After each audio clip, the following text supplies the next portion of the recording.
also I've got some kind of wand thing. No, I've got a power on my scythe that'll shoot out like a brown tornado. Yeah, you will continually upgrade. It's a looter, so you're just constantly getting new stuff. But it's not that quick. We're like talking I'm about not Diablo getting 4. so many new weapons. Like it's not. They're not. I mostly get a lot of shitty weapons. Yeah. I mean, you will start getting a lot more stuff pretty quickly. Yeah. So what I hear you guys saying is this is really just pack rack the game. I mean, isn't that what all games are? Kind of, yeah. I need to figure out where to sell my. Well, you don't want to sell them. You want to salvage them for crafting materials. Oh, no. Okay. That's right. I already regret buying this game. No, it's simple. It's easy to play. It's meant to be just fast and fun and easy. It's a good game. Just so the listener knows. It is fast and fun for sure. Mm-hmm. There is a very good chance that in the future there will be a live stream of us playing this game. It should probably turn into that. Yeah. Yeah. It'd be way better. Money. We should get real good at producing that content, and then when Starfield comes out, we'll all play that. What is Starfield? What the fuck is that? That's this cat. He's like, Jesus Christ. He's this orange cat, and he's lazy as the day is long. How does he feel about days of the week? Fucking he likes them except for one. Oh, what is that, like Thursday? One at Monday. Because that's the day that his life gets. He's had the whole weekend off. And he's got to deal with it. So he's got a job. He's got to kill spiders. Welcome to the International News Service. We're your hosts. I'm Kevin Harrison, along with. I am Brian Camp. I'm Mike Wiebe. No. Yeah. I feel like you should follow that up by telling people where you're at and what you're doing for fun. I'm Mike Wiebe, ensconced in incense. No, I'm Mike Wiebe, and I broke cuss sobriety, and I'm a full-on motherfucker again. That was a week ago. I know, and I haven't. I've fucking completely fucking relapsed. We knew that was happening. We didn't have any faith. Well, prepare for an intervention. Fucking a cussing great. Intervention. Cuss-servention? I hope it doesn't hurt my credit rating. All my swearing. So this week, we have a weird food news story and a story that's much like last week, actually, a story that's a callback to an old Get to Know Your podcast. Feel like we're just retreading ground. Are there no more a lot of weird news stories that are all true?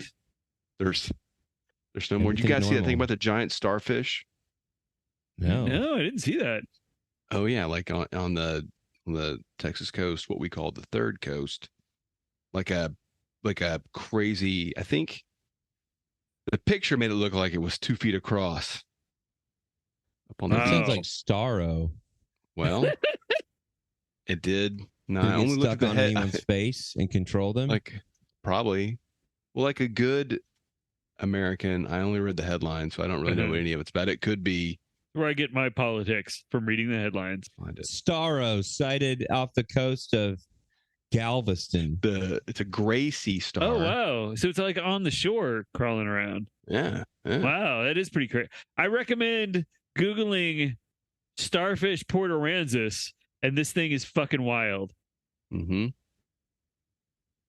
Oh man. I wonder if there's any guys that would form a zoo to fuck it. Oh no! It's a callback to last week, and I don't recommend finding that out. Oh man, it's creepy looking. It's got little tendrils on it. Yeah. But if you look, it's clearly photographed in a way to make it look bigger than it is. It's only It's got a shell next to it. I don't know what kind of shell that is, but it's one of those shells that ain't that big. I mean, if you're a fan of the Texas coast, you'll recognize the kind of shell that's next to it. They specifically quote the beachgoer as ginormous, so it's got to be pretty big. Pretty big. That's not a callback story. It's just a starfish story. Maybe we could be that podcast. All it says here is sometimes they grow to a diameter of 12 inches. But this one surely is. Oh, Jesus. Just never, you never miss a chance, dude. Never miss an opportunity. And I can just hear everybody just pushing the next button on their favorite podcasting app. Mm-hmm. Is that a button that exists on podcasting apps? I'm glad that you use podcasting apps, Brian. No, why would I? Podcasts are so long, but like, why would you? I just feel like that's like a book on tape doesn't have that. I'm sure they're not called books on tape when you're streaming them, but no, they're just called audio the next books. button is just the next chapter. It's not a different book. Right. You can go to the next chapter. Should we insert like ways to skip around Mike's reporting on his own genitalia? Is that something that should be built in? I think listener, let us will if technology exists. If there was anywhere I could open voting, I would put voting up. Go to our Twitter and I will put up a poll. I'll put up one too. Damn it. Fuck. That's I almost said solid, Mike, but I think on that would have got me in trouble. Yeah. So our first story comes to us from CNN. Great. Here we go. Yeah. Talking about lizards. Let me guess, it's about lizards. No, the Clinton News Network. Burger King in the U.S. was the first chain to introduce and keep a veggie burger on their menu. But now Burger King in Thailand is trying something new with what they call the real cheeseburger. I'm gonna put a picture of actually I'm gonna describe it, then I'll put a picture of the real Ghostbusters. They're not allowed to call it a cheeseburger. Well, you'll see what's happening. Now return to the real Ghostbusters. So the real cheeseburger is a sesame seed bun filled with 20 slices of American cheese. It has no meat, no veggies, and no sauce. Gross. You know, I used to eat cheese sandwiches. Oh, that's way too much cheese. Oh no. That's it's gross. not cold cheese exactly, because at least some of it's melted. But it's not very melted. Gross. What are you looking at? It's just cheese. It just slices like square slices of cheese American piled cheese, up each other. Like, how many slices is it? 20. Gross. So gross. Like a grilled cheese with American cheese is good. That's like one slice is good. Yeah. No, I don't like that kind of cheese at all. Oh, you don't like it at all? It is really oily. Like it's really good grilled cheese. Yeah, it is. It's a very good melting cheese. Yeah. I don't know. I like sharp cheese. I like. Sharp. If I'm having a snack and cheese, it's sharp all day long. I'm with you, Mike. Welcome to the International Cheese Service. Cheddar. Have sharp cheese in a cheese sandwich as well. Mm-hmm. But I don't eat a lot of cheese. It's too much. I eat too much cheese. I try to avoid cheese. It's so good. And if I'm having if I want a snacking cheese, a good smoky Munster is a delicious cheese. Or my favorite sandwich cheese is actually provolone. Sure, that's pretty common. Really wants to know that. Well, I think that they like cheese. They probably like cheese. Most people do. Yeah. Okay. But I don't eat 20 slices of it on anything. Gets thrown on sandwiches, and it's unnecessary. I feel like there's too much unnecessary cheese on sandwich. Sandwiches are just getting cheese on there because it's like, that's just what you do. A lot of times you get these cheeses on these sandwiches, you can't even taste it. You can't even get the texture from it. It's just a thing that was in there that you completely forgot about. And what's that? That's just a bunch of empty carbs. Mm-hmm. I feel the same way about. I think mayonnaise is the same way, Mike. I think mayonnaise is super overused. It's got. I'm more calories. It's calories. Really, there's some carbs in there somewhere. You're using mayo and mustard, like what the fuck are you doing? Just do mustard. Just do mustard, or just do mayonnaise. Do you know what's a good mustard that was ruined by advertising in the U.S.? What's Grey Poupon? Dijon mustard, yeah. It's real good, but they made it seem like it was this uppity, snooty mustard. It was too good for me. Yeah. It's not.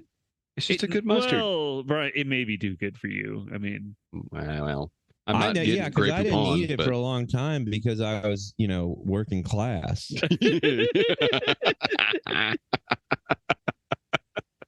Yeah. So back to the real cheeseburger. Ugh. Apparently, the sandwich is a hit, but reviews have been mixed.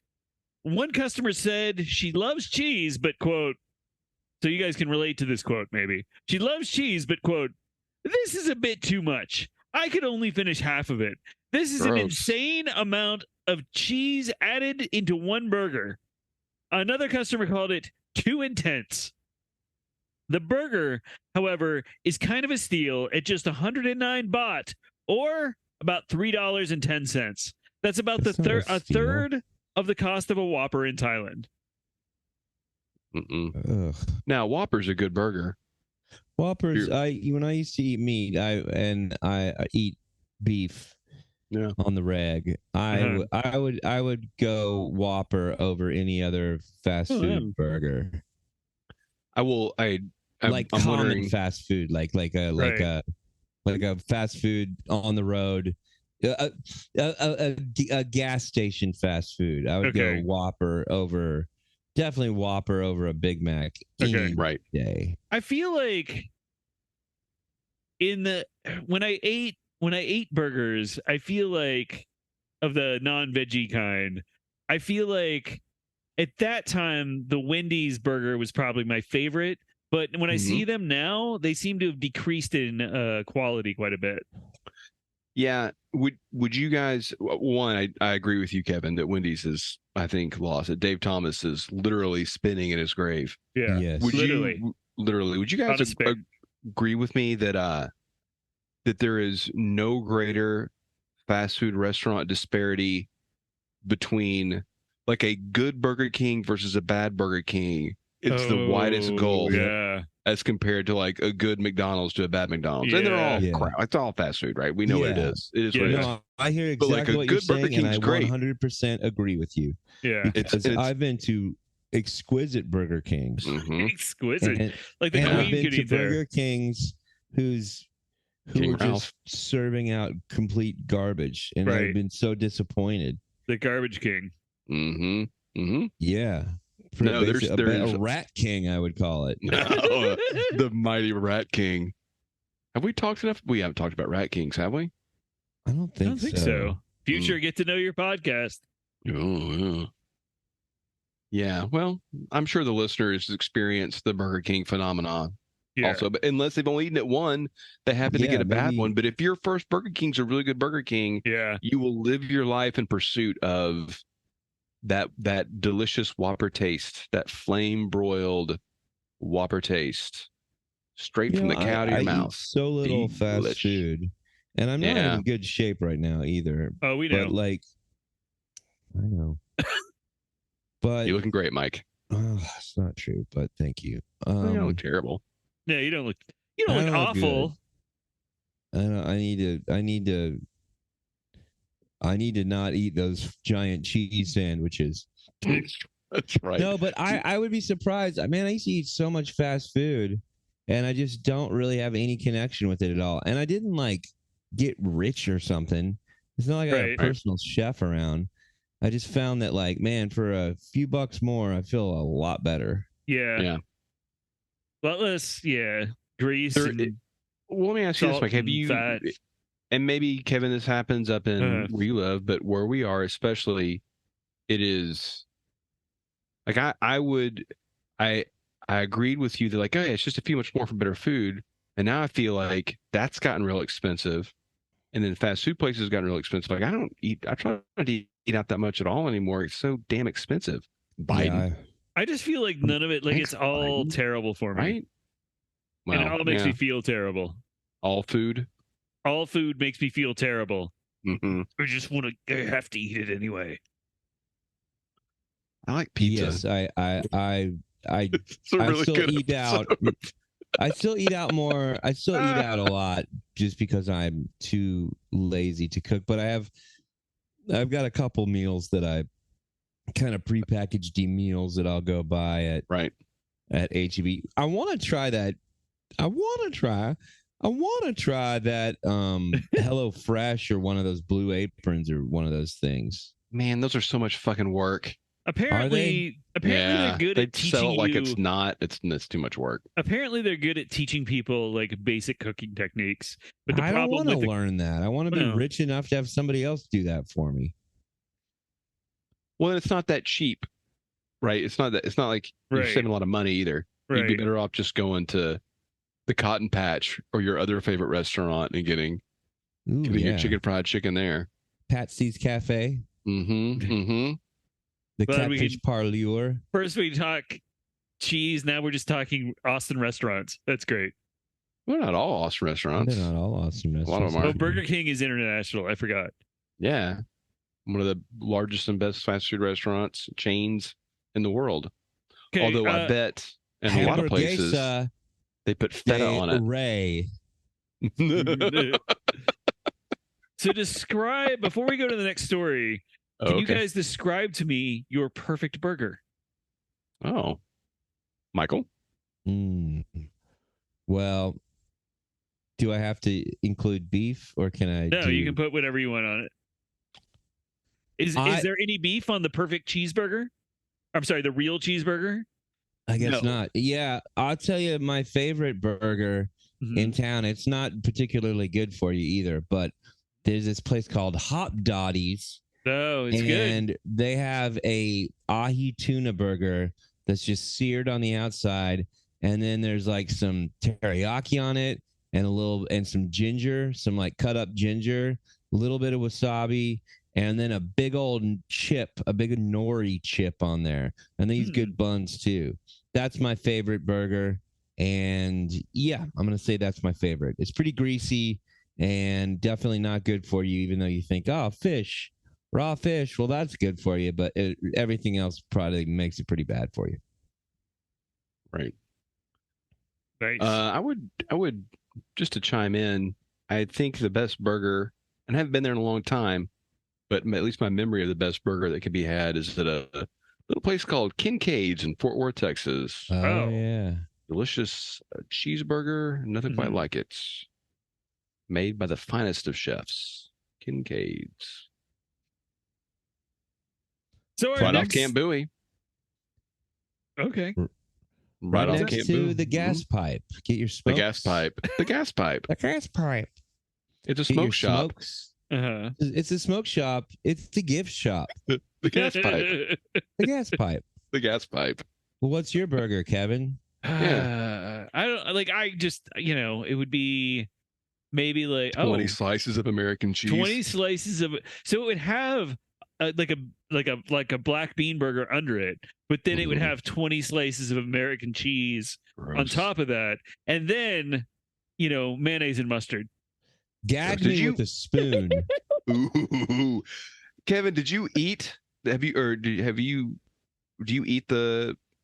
Because I've had that black bean patty from Burger King before, way back when. Well, they have a Impossible Burger now, but I will. Oh yeah. Like sometimes you just get a craving for like a salty burger. Them Impossible Burgers aren't good for you though, man. Yeah, well, Impossible Burger. That sounds difficult. These are beef burgers. Yeah, I don't think they're as bad as Impossible Burgers though. I don't know, but regardless, like it's the best thing is you're traveling, and I got like you want fast food, and it's like a good option. Oh, okay. Well, I'm glad we got to the bottom of the great burger debate. You're welcome, listener. So this next story was submitted to us by a certain Eric Robinson. Oh, hey. And I believe it is a callback to one of the very first Get to Know Your podcasts. Oh, it must be about the Little Rascals. Former roommate of mine. Former Mike's roommate, Eric Robinson. Good human being. Yes. And so this story comes to us from the Silodrome, which is sort of a news website about what it calls gasoline culture. Basically, it has a lot of motor vehicles on it. Cool. Nice. Hey, now this is my speed. This is my kind of story, guys. You guys know this because I'm basically I spent half my life under the hood of a car and the other half with my pedal to the foot to the floor. Pedal to the foot to the floor. Gearhead, a real. I'm a real gearhead. I'm a real grease monkey. Always got grease under your fingernails.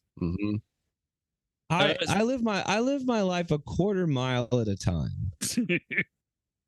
So our listeners have listened to every episode 4 or 5 times. They've got notes on all this stuff. So I'm just refreshing your memories. The Highwayman was a 1987 TV series created by Glenn A. Larson and starring one of these. It's starring Sam Jones and Jacko.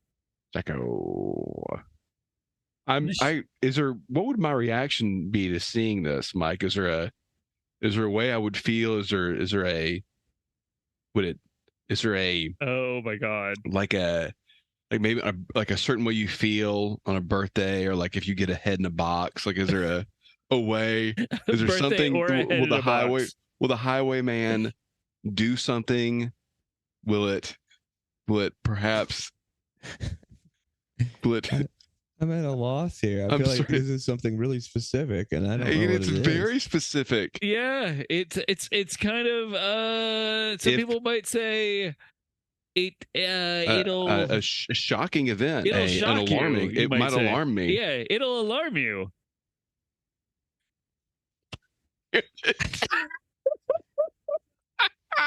I have no idea. It's been volleyed up so many times that now it's not even a game anymore. I'm just holding it in the air.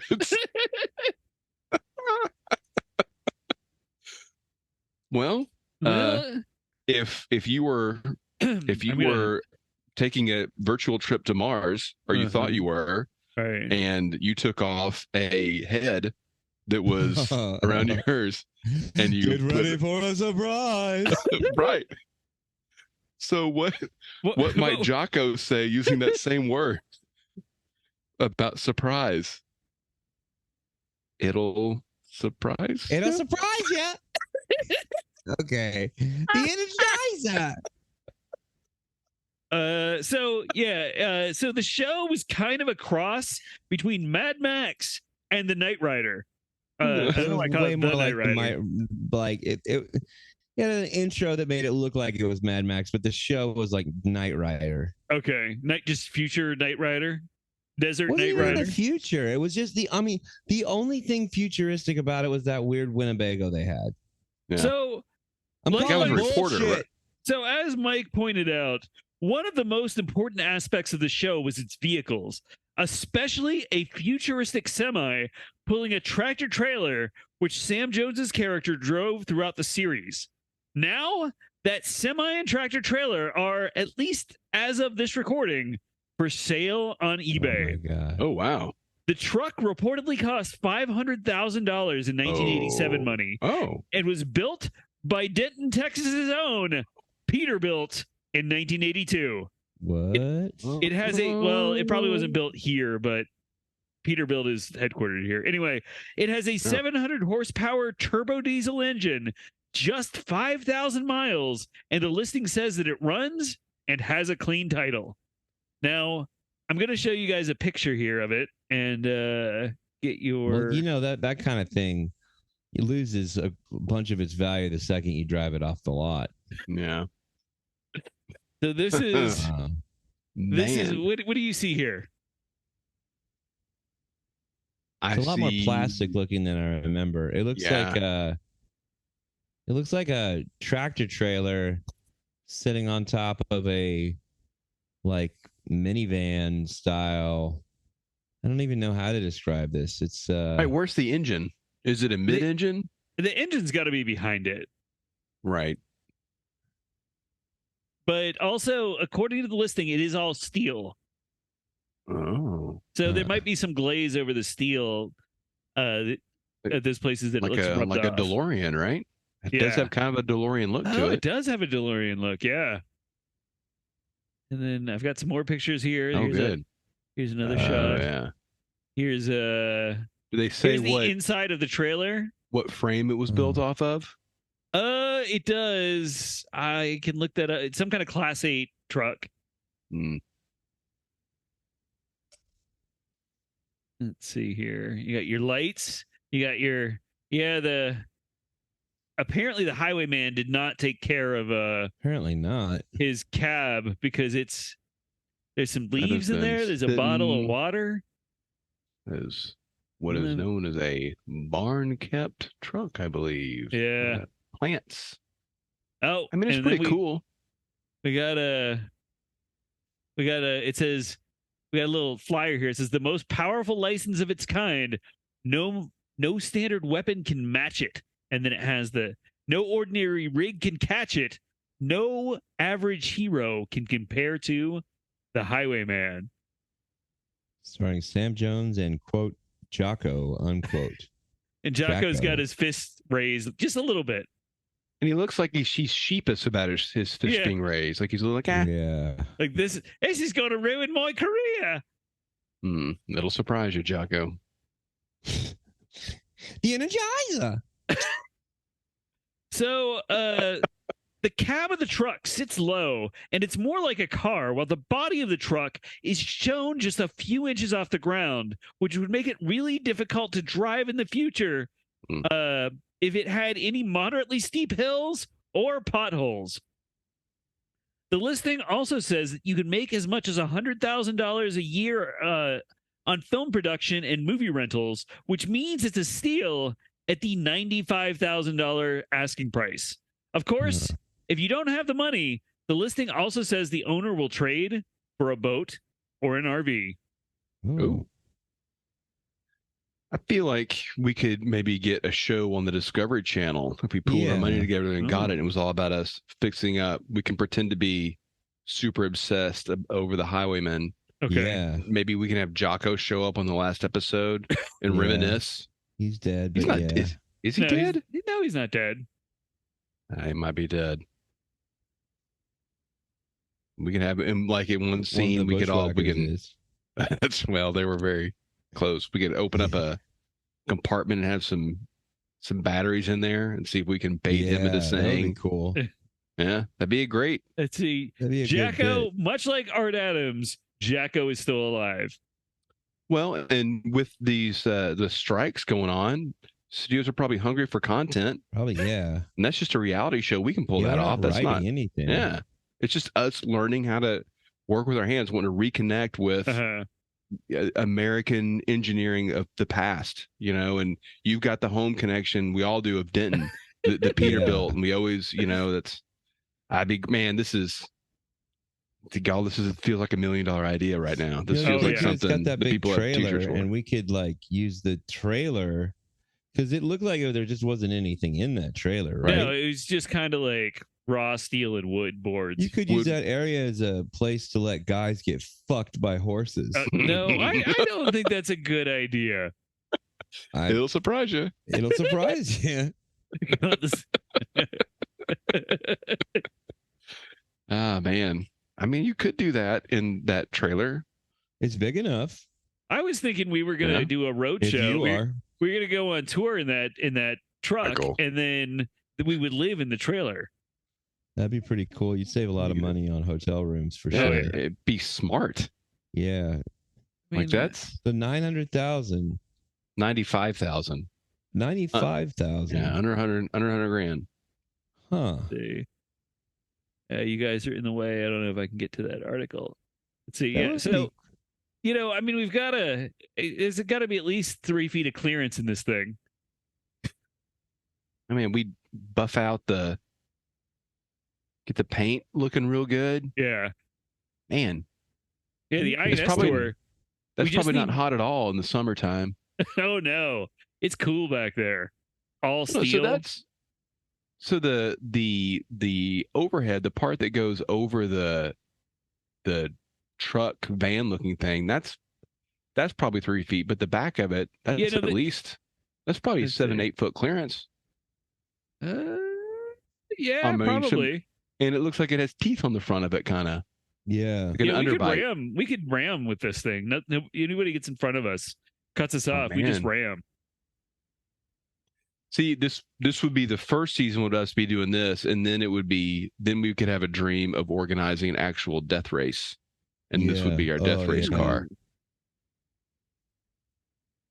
I've not seen this in any film production. Yeah, I don't know where they're coming up with. All I could think was like, maybe they mean. Is this just all famous people's old cars? Oh, I guess so. Yeah, it looks like it. There's Stephen Hawking's Volkswagen Caravelle. So that wraps up another week of the International News Service. Find us across social media, International News Pod. Email us at internationalnewspod@gmail.com. The next time you're out there on the open road of a dystopian future, righting wrongs and making love to future babes, when someone asks you what got you started on this path, you tell them INS sent me. Check out the INS merch store at Redbubble, and we'll see you next week. See you next week, fuckers. Next week. Michael. I can't help it. Yeah, well, that's the language.